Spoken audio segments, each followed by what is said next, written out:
Hello बच्चों, मेरा नाम है ममता मुंड। मेरा चैनल हिंदी पाठमाला विथ ममता में आप सभी का स्वागत है। आज हम अंकुर हिंदी पाठमाला, ये रहा अंकुर हिंदी पाठमाला कक्षा 3 क्लास 3 का। आज हम चैप्टर नंबर 9 झील का चांद, पेज नंबर है 49 का आज हम रीडिंग करेंगे। मैं एक रीडिंग प्लेलिस्ट बना रही हूँ सभी क्लासेस का। क्लास 1, क्लास 4, क्लास 5 का रीडिंग प्लेलिस्ट अपलोड हो चुका है और क्लास 2, क्लास 3 का भी चल रहा है।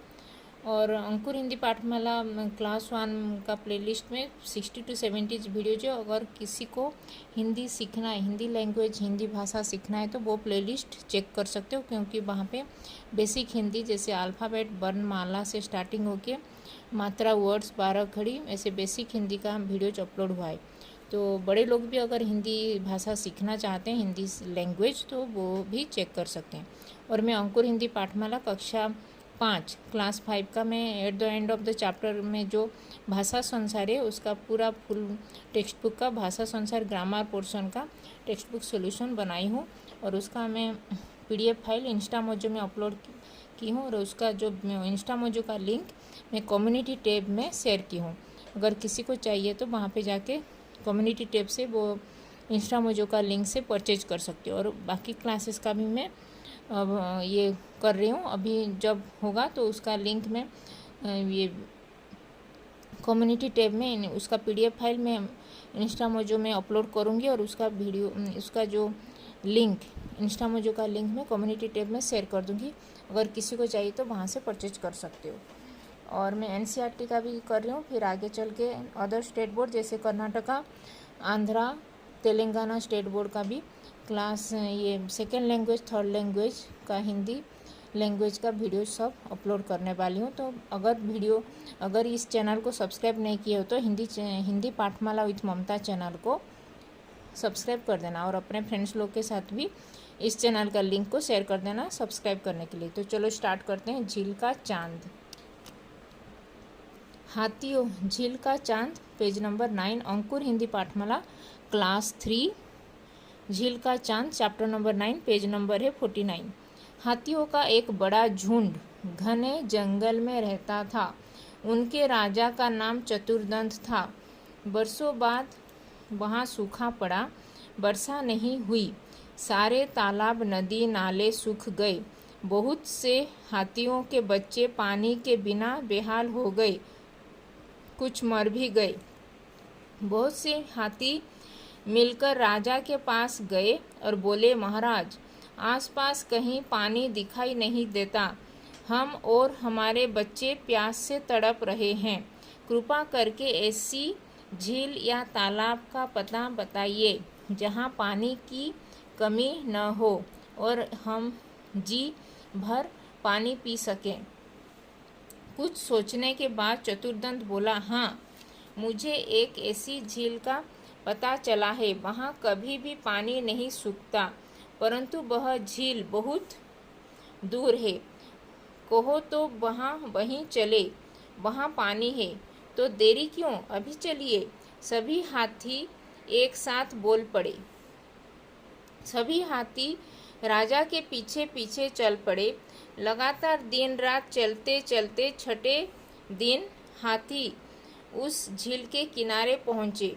पानी देखते ही सभी खुशी खुशी नहाने और पानी पीने लगे।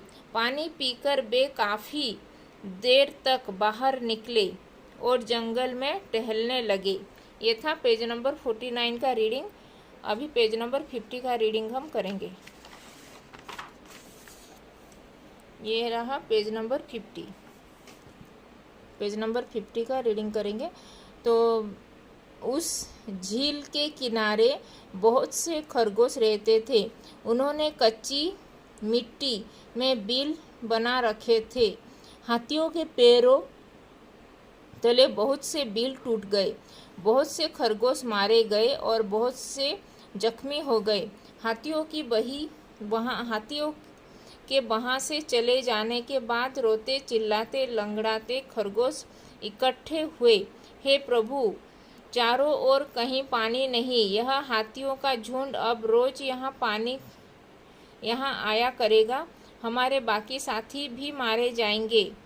कोई तरकीब निकालो जिससे हमारी जान बचे। खरगोश चीख चिल्ला रहे थे। खरगोशों के मुखिया ने एक सभा बुलाई। मुखिया बोला, कोई उपाय सोचने के लिए आप लोगों को यहाँ बुलाया है। कोई उपाय सोचने के लिए आप लोगों को यहाँ बुलाया है। किसी के पास है कोई उपाय? हमें यहाँ से किसी दूसरी जगह चले जाना चाहिए। एक खरगोश बोला। वाह, यह कोई बात हुई? किसी के कारण हमें अपना घर नहीं छोड़ना चाहिए। दूसरा बोला, हमें किसी ढंग से हाथियों को डरा देना चाहिए जिससे वे फिर कभी यहाँ न आए। एक बूढ़ा खरगोश बोला, हमें किसी ऐसी साथी की ज़रूरत है जो ऐसी तरकीब बताए जिससे हाथी फिर यहाँ न आ सके। मुखिया ने कहा। ये था पेज नंबर 50 का रीडिंग। अभी पेज नंबर 51, ये रहा पेज नंबर 51 का, अभी रीडिंग करेंगे। एक तरीका तो है, पर कोई साथी चाहिए जो गजराज के पास जा सके। एक खरगोश बोला। हाँ, एक खरगोश है जो यह काम कर सकता है। उसका नाम लम्बकर्न है। एक बूढ़े खरगोश ने कहा। मुखिया ने लम्बकर्न को बुलाया।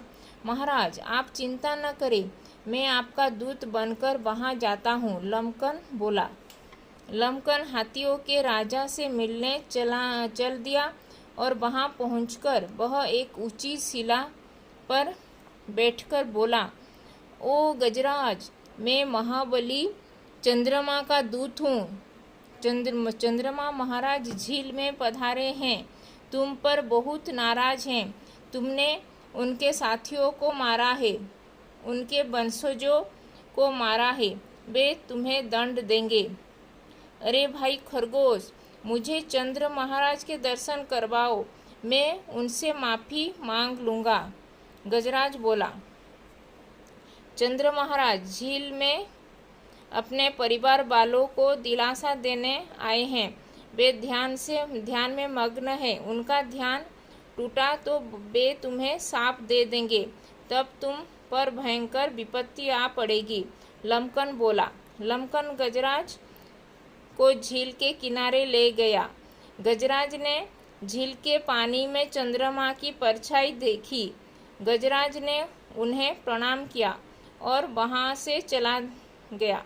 हाथी फिर कभी उधर नहीं लौटे। कुछ दिनों बाद चारों ओर भारी वर्षा हुई और जंगल में सब पशु पक्षी सुख से रहने लगे। ये था पेज नंबर 51 का रीडिंग।